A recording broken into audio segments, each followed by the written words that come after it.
السلام عليكم ورحمة الله وبركاته. أصحابتا qaaliga meel kasta joogtiin soo dhawaada channelkeeni xarunta cuntada caafimaadka walaashin shukri aadan bule.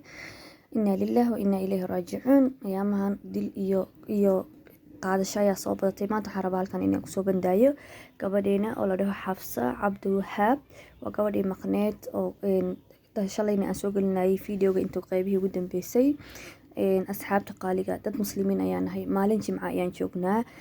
Inaan gabadhan usoo duceyno, inaan waqti siino. Gabadhan waa la toojar gareeyay, xanuun badan ayay maqashay, dareentay jirkeeda ximiniyo qaar waa laga jarjaray ala sheegay. Waa taas gabadha markii la ugu dambeysay oo la arkay ee sii baxaysay dukaankeed ka sii baxaysay.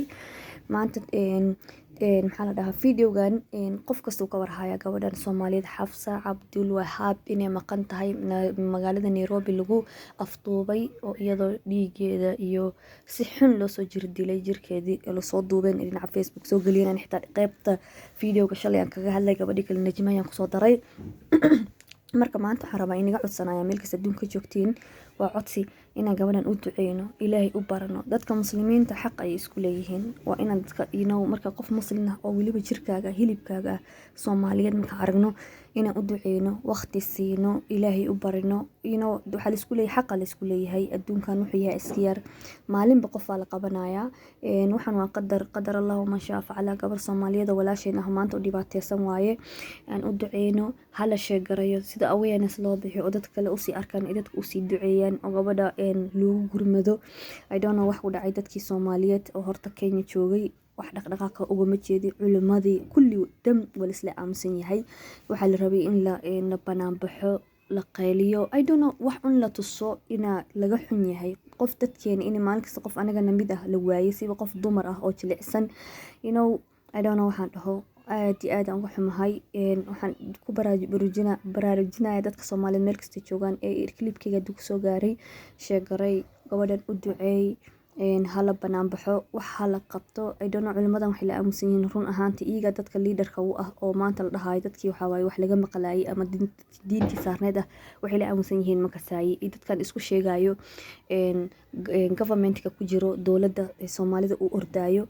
kolley I don't know inaan ka hor dhaco malaa maybe plan ay leeyihiin, laakiin gabadhan quruxda badan ee walaasheen ah Xafsa Cabdiwahaab, ilaahay gacmaha cadowga ee ku jirto ee sida arkay u galay, ilaahay ha ka soo badbaadiyo nafteeda, ilaahay uga soo badbaadiyo iyadoo nabad qabta. ilaahay wax lama aha, intaas wax ka daran ilaahay qulubtooda ka sii jeediyo. ilaahay gabadhaas Soomaalida maskiinta ah, ilaahay xanuunadee martay, ilaahay booga tiro, ilaahay traumarkee martay, ilaahay qalbigeeda ha ka tirtiro iyadoo nabad qabta, iyadoo sideedii inta wax ku sameyn maan inta kale ee wax ugu geysan ilaahay ha noo soo celiyo. because wallahi waa walwal badan gabar Soomaaliyeed oo sas loo galay, xanuun badan waaye.